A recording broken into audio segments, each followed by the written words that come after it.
మనకు ఆ local Chityal SI మనతో లైన్లో ఉన్నాడు. ఒకసారి మనం ఏందో ఒకసారి కనుక్కునే ప్రయత్నం చేద్దాం ఒకసారి. ఎస్ ఎస్ఐ గారు, మీ దగ్గరికి గట్టయ్య ఫస్ట్ వచ్చారు అని చెప్పేసి మా దగ్గర ఒక ఇన్ఫర్మేషన్ వచ్చేది. మీ దగ్గరికి గట్టయ్య వచ్చాడా? ఫస్ట్ వచ్చారు సార్. వచ్చారా? వచ్చి మీకు ఏమని చెప్పారు? మీకు ఏమని కంప్లైంట్ రైజ్ చేశారు? అమ్మాయి ఇట్లా వెళ్ళిపోయింది ఇంట్లోంచి అని చెప్పేసి కంప్లైంట్ ఇచ్చారు. ఓకే. వెళ్ళిపోతే మేము ఇన్వెస్టిగేషన్ చేసాం. అంటే మాకున్న ఇన్ఫర్మేషన్ ప్రకారం సెర్చ్ చేయించాం. ఓకే. సో వాళ్ళకు ఎవరెవరైతే తెలిసిన వాళ్ళు ఉంటారు అని మాకు అనుమానం ఉందో వాళ్ళని టచ్ చేసినాం. మొత్తం వెరిఫై చేస్తే ఈ లోపు వాళ్ళు డైరెక్ట్ గా ఎస్పీ గారి దగ్గరికి వెళ్ళారు మ్యారేజ్ చేసుకొని, స్టేషన్ కి రాకుండా. ఎస్పీ గారి గురించి అన్నారు కాబట్టి దీంట్లో ఒక విషయం అండి. వాళ్ళు చెప్పిన వర్షన్ ఏంటంటే, సార్ పిల్ల పోయిందని చెప్పిన తర్వాత, అంటే అమ్మాయి కనబడకపోతే ఎవరికైనా ఒక గంట 2 గంటలు ట్యూషన్ పోతేనే టెన్షన్ పడతారు.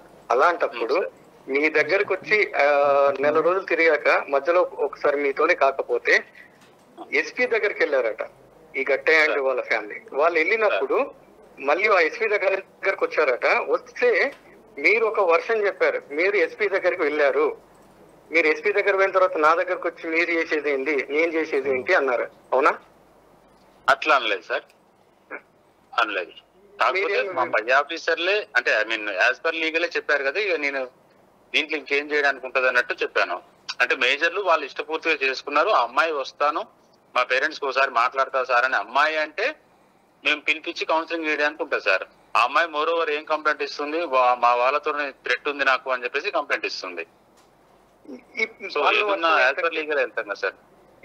దాంట్లో వాళ్ళ వర్షన్ ఏంటంటే, మేము ఒక్కసారన్నా నా కూతురుతో మాట్లాడిపోయండి, అసలు బతికుందా చనిపోయిందా, ఈ విషయానికైనా మీరు కాస్త ముందు వెళ్తే కొద్దిగా భయానికో బతికో మా అమ్మాయి బతికుందనే ఫీలింగ్ కలుగుతుంది, ఒక్కసారన్నా మాట్లాడిపోయండి అంటే కూడా మీరేమి రియాక్ట్ కాలేదనేది.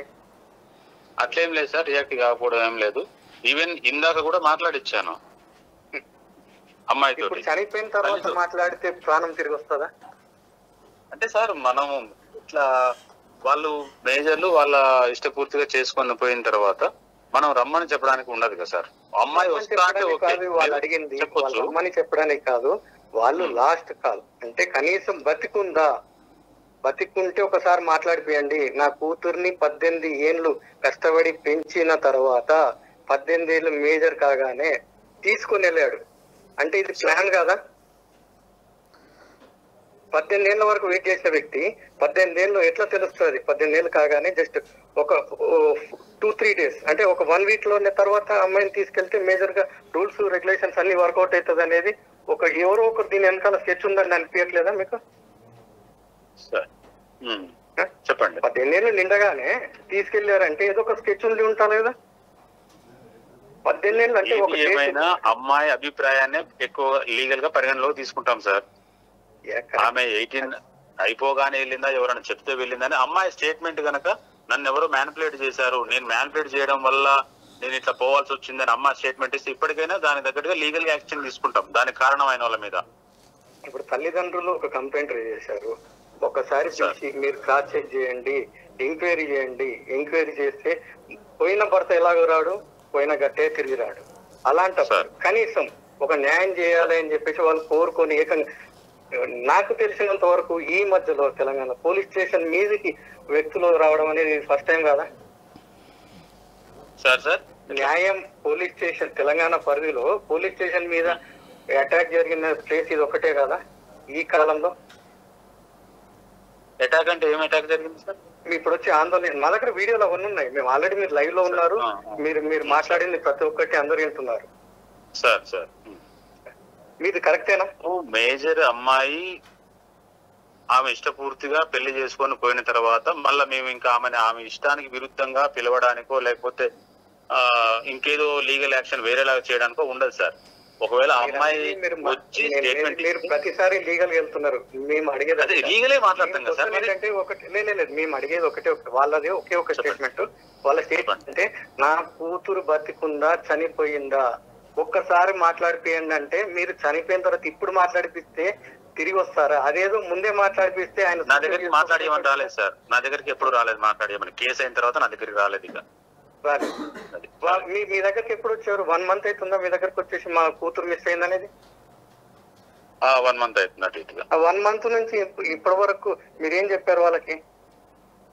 నా దగ్గరికి ఈ మధ్య ఏం రాలేదు సార్. కేసు అయిన వరకే వచ్చాను, పిలిపించాను.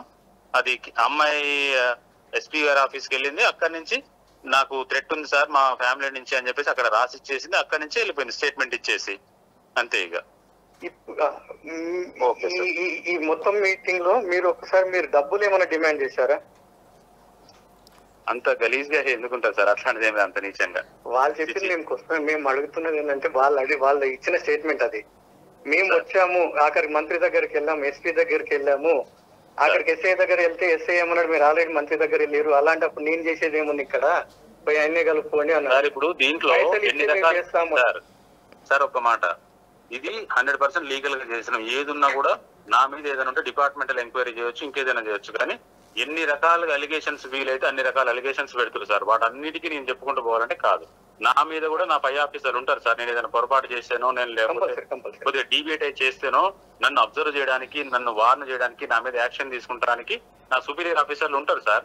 నేను ఒక్కరిని సుప్రీం అన్నట్టుగా నేను మోనోపలిగా పోవడానికి ఉండదు. ఓకేనా సార్? యాక్చువల్గా మీ ఎస్హెచ్ఓ అంటే నార్కెట్పల్లి కదా ఉన్నది ఎస్హెచ్ఓ. ఇప్పుడు ఈ చిట్యాలకి ఎస్హెచ్ఓ మీరే కదా? అవును సార్. మరి ఎస్హెచ్ఓ అంటే స్టేషన్ హౌస్ ఆఫీసర్ మీరే కదా ఫస్ట్ ఇవ్వాల్సింది సార్. ఇప్పుడు ఎస్హెచ్ఓ అయినంత మాత్రాన నేనేదో సిస్టాన్ని మొత్తాన్ని నేనే ఆపరేట్ చేస్తా, నేను చెప్పినట్టు ఉండాలి, ఏదున్నా అనేది ఉండదు సార్. ఏదున్నా లా బేస్ చేసుకునే వెళ్తాం. ఒకవేళ ఏదైనా డీవియేట్ అయితే దాని తగ్గట్టు యాక్షన్ తీసుకుంటానికి, వార్న్ చేయడానికి, సలహాలు ఇవ్వడానికి మా సుపీరియర్ ఆఫీసర్లు ఉంటారు. మా మీద నిఘా వర్గాలు కూడా ఉంటాయి సార్. అంతేగాని వాళ్ళకి ఏ రకమైన అలిగేషన్ వీలైతే ఆ రకమైన అలిగేషన్ పెట్టుకుంటూ పోతే నేను దానికి ఎక్స్ప్లెనేషన్ ఇచ్చుకోలేను కదా సార్. అన్ని రకాలుగా చేసుకుంటూ పోయారు. మనిషి అనేవాడు ఎవడు కూడా ఇట్లాంటి సందర్భంలో సార్, ఇట్లాంటి వాటిల్లో డబ్బులు డిమాండ్ చేయడం ఇట్లాంటిది ఎవరు మనిషి అనేవాడు ఎవడు చేయడు. నేను అప్పటికి కూడా చెప్పాను, ఇప్పుడు చట్టం ప్రకారం అయితే మేజర్లకి వాళ్ళకి ఫ్రీడమ్ ఉంది.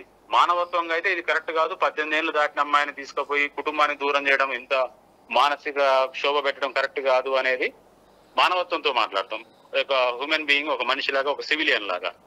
కానీ చట్టం ప్రకారం ఏముంది సార్, 18 years దాటింది అమ్మాయి. ఇందాక మాట్లాడేసి ఈవెన్ సరే ఇప్పుడు ఎవరే ఏదో అనుకోని, ఈవెన్ ఇందాక కూడా అమ్మాయికి కనికరం లేకుండా నేను రాను అని చెప్పేసి కన్న తల్లితో మాట్లాడుతూ, కన్న తండ్రి చనిపోతే కూడా అమ్మాయి రావడానికి ఆలోచించట్లేదు సార్.